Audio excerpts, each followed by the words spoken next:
In this video, we will learn how to run C++ code from the terminal on Mac. We can actually do this from directly inside of the Visual Studio Code IDE. Sometimes, like in the case where you want to obtain user input, you need to run your code from the terminal as opposed to just looking at the output in the debug console. Let's be sure that our file is saved. The first step is to click the key combination Ctrl-Shift-tilde, which is the upper left character on the keyboard with the squiggly line. This will open up the terminal window in VS Code.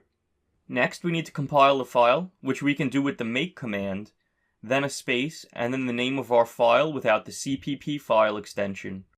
So in my case, I have typed make example. When we hit enter, the code in our file will be compiled. The next step is to actually run the program. To do this, we can type a dot, then a /, and then the name of the file without the CPP file extension.